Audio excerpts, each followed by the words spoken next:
हरे कृष्णा। भगवद गीता अध्याय 5 श्लोक नंबर 12। तो ये जो पांचवा अध्याय है इसमें श्लोक नंबर 1 से जो 6 है, हमने देखा इसमें कर्मयोगा कर्मयोगा के बारे में बताते हैं। और उसमें बोलते हैं कर्मों का परित्याग करने वाले भी कई सन्यासी होते हैं, लेकिन उससे श्रेष्ठ है जो भक्ति युक्त कर्म में प्रवृत्त है। उसके बारे में बताते हैं कि जो कर्मों का परित्याग करते हैं उससे कौन श्रेष्ठ है, जो भक्ति में रहते हुए अपने कर्तव्य का पालन करते हैं। और अभी जो हम पढ़ रहे हैं, अभी हम 12 नंबर श्लोक पढ़ने जा रहे हैं। तो ये 7 से जो 12 नंबर श्लोक है इसमें ये कहते हैं भगवान कि कैसे कर्मयोगा करना है, हाउ टू परफॉर्म कर्मयोगा। तो इस प्रकार ये जो 12 नंबर श्लोक है तो उसमें हम देखते हैं कि आसक्ति रहित होने के लिए भगवान कहते हैं। तो ये 12 नंबर श्लोक है 5वां अध्याय के। युक्तः कर्मा फलं त्यक्त्वा शान्तिमाप्नोति नैष्ठिकम्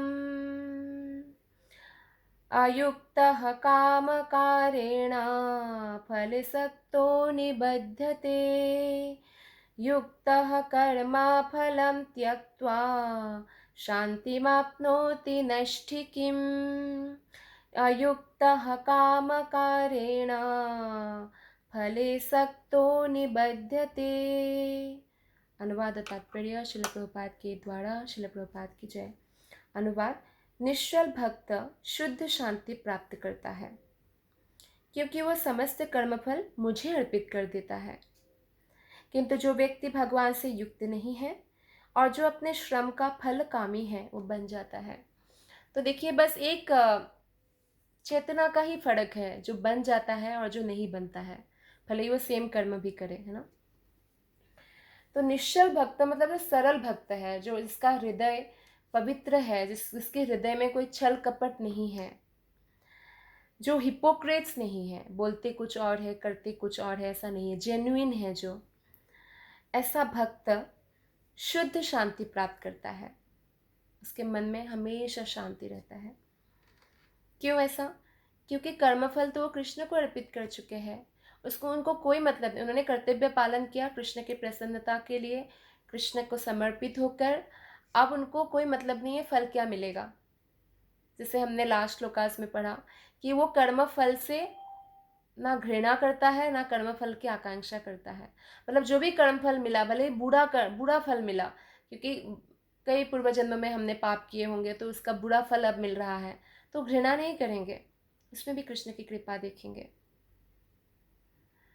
और अच्छा है, वो सोचेंगे कि अच्छा है कृष्ण ने कम कर दिया एक तो, और ये अच्छा है कि ये बुरा कर्म का फल जो मुझे मिला ये कट रहा है, खत्म हो रहा है, अच्छा है।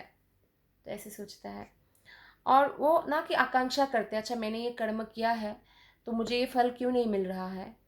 तो ऐसे नहीं वो फल की इच्छा करता।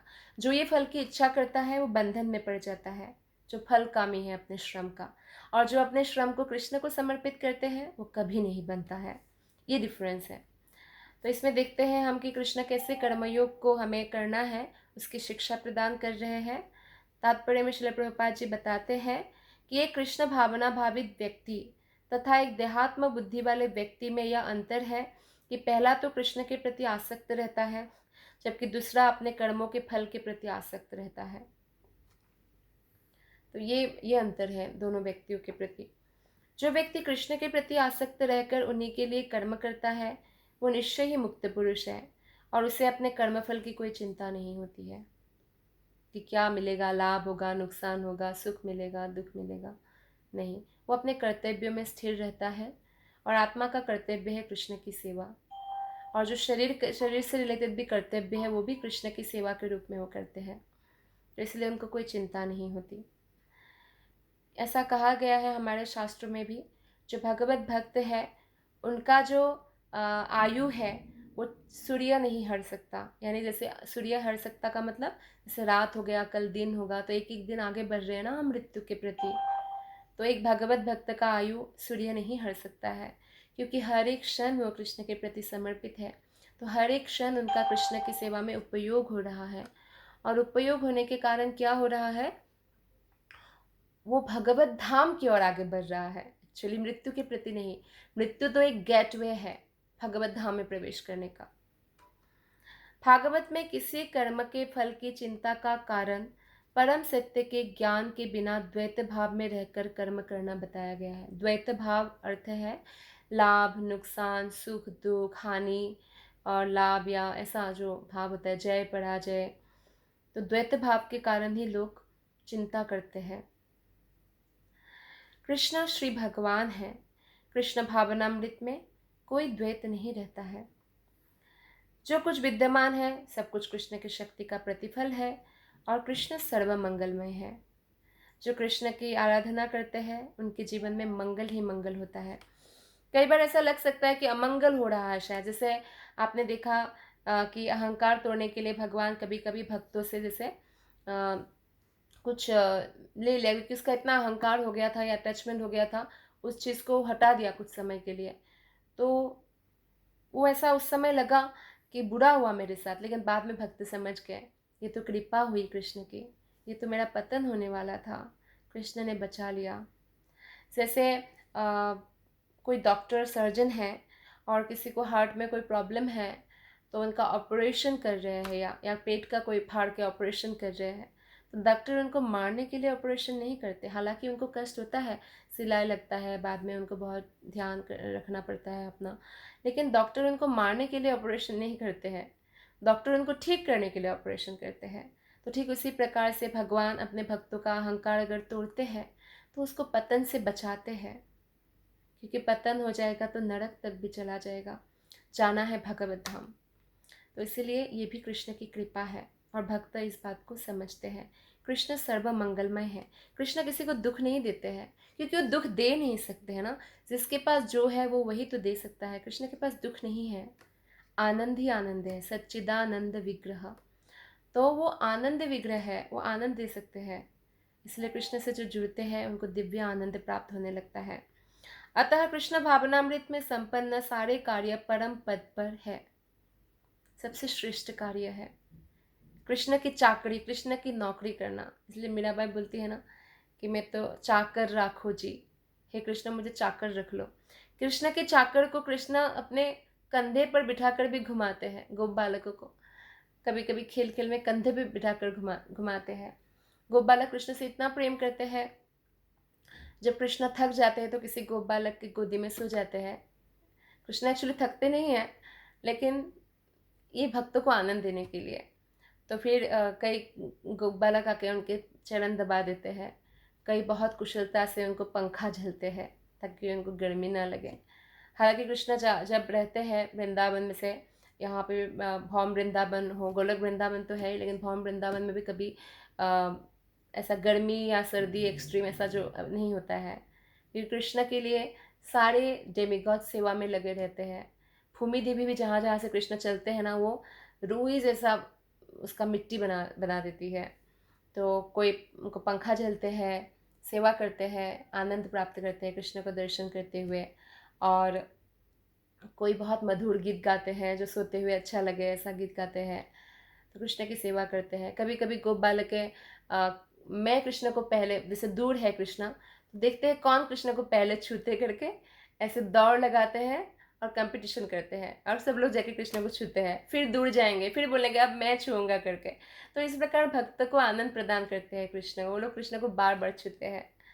तो हम देखते हैं कि कृष्ण सिर्फ आनंद दे सकते हैं। कृष्ण एक ऐसे बॉस है जो रियल बॉस है, जो सबके बॉस है। जो उनको बॉस नहीं मानते असुरगण, तो भी उनके भी बॉस है वो, उनसे कुछ भी नहीं छुपा सकते हम लोग।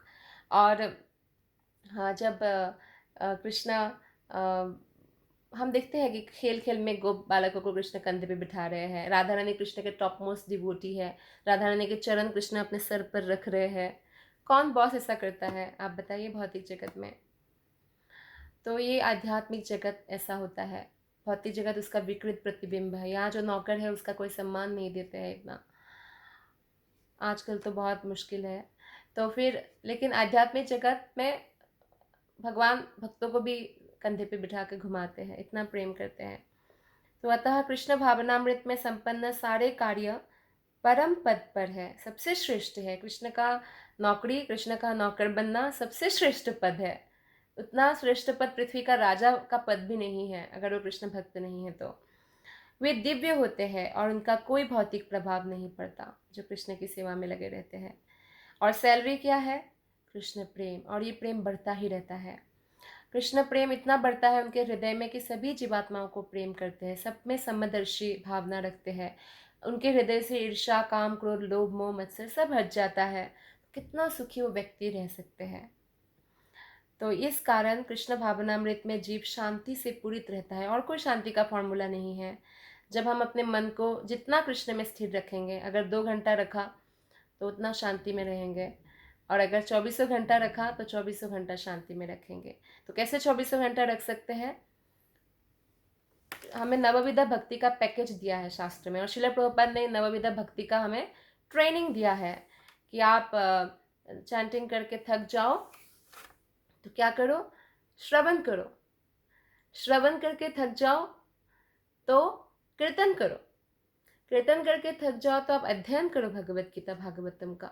अध्ययन करके आप थक जाओ तो भगवान के अच्छे विग्रह की आरती, अच्छे विग्रह की सेवा, भगवान के अभिषेकम, श्रृंगार। तो इस प्रकार से बहुत सारे जो है तरीका है कि हम कृष्ण कॉन्शियस रह सके 2400 घंटा। जैसे क्लास सुनना, क्लास देना, भगवत गीता भागवतम पढ़ना, स्मरण करना भगवान की लीलाओं को। जैसे मान लीजिए आप कभी बैठे हुए हैं अकेले और आप उस लीला का स्मरण कर रहे हैं कि कैसे गोप बालक दौड़ रहे हैं कृष्ण को छूने के लिए कि मैं पहले छूऊंगा कृष्ण को, या कृष्ण के साथ खेल रहे हैं। तो जितने भी वृंदावन में जैसे प्राणी हैं, मोर, तो लोग सब मोर का नकल करते हैं। फिर कभी मेंढक दिखते हैं तो मेंढक का नकल करते हैं। तो उनको बहुत आनंद आता है ये सब करके। तो ये सब स्मरण करना चाहिए लीलाओं को। और अगर कुछ भी स्मरण ना आए तो हरे कृष्ण महामंत्र का स्मरण करना चाहिए और जप करना चाहिए। जप तो करना ही चाहिए और स्मरण भी कर सकते हैं, मन में जप कर सकते हैं। लेकिन पहले 16 माला कंप्लीट करने के बाद, जैसे आप कहीं गए हैं और बस में बैठे हैं और बस तीव्र गति से चल रहे हैं तो आप पढ़ भी नहीं सकते कुछ, और माला माला लेकर हो सकता है आप जप नहीं कर सकते हैं, तो उस समय या जोर से जप नहीं कर सकते हैं तो मन में जप करते रहिए। अगर लीला स्मरण नहीं हो रहा है तो मन में जप करते रहने से हरे कृष्ण महामंत्र का धीरे धीरे समस्त लीलाओं का भी हम स्मरण करने का जो है टेक्निक सीख जाएंगे कृष्ण की कृपा से। किंतु जो इंद्रिय तृप्ति के लिए लाभ के लोभ में फंसा रहता है उसे शांति नहीं मिल सकती। यही कृष्ण भावनामृत का रहस्य है, यह अनुभूति कि कृष्ण के अतिरिक्त कुछ भी नहीं है, शांति तथा अभय का पद है। मतलब भगवान श्री कृष्ण ही सबका मालिक है। हमें कृष्ण के प्रति पूरी तरह शरणापन्न होकर ही हम शांति प्राप्त कर सकते हैं। कृष्ण भक्ति कैले सर्व कर्म कृतः, इस पर विश्वास, और ये हमें भय से मुक्त करते हैं। एक भय से मुक्त व्यक्ति कितना बिंदास रह सकते हैं, है ना। भय मन में ज़्यादा होता है, बाहर लोग आके कोई मार देंगे ऐसा भय नहीं, मन के अंदर भय होता है। कहीं ये ना हो जाए, कहीं वो ना हो जाए, ये हो जाएगा तो वो क्या होगा, वो होगा, तो लाइक दैट। तो ये सब एंग्जाइटी से हम मुक्त हो जाएंगे, शांति प्राप्त करेंगे। धन्यवाद। हरे कृष्ण।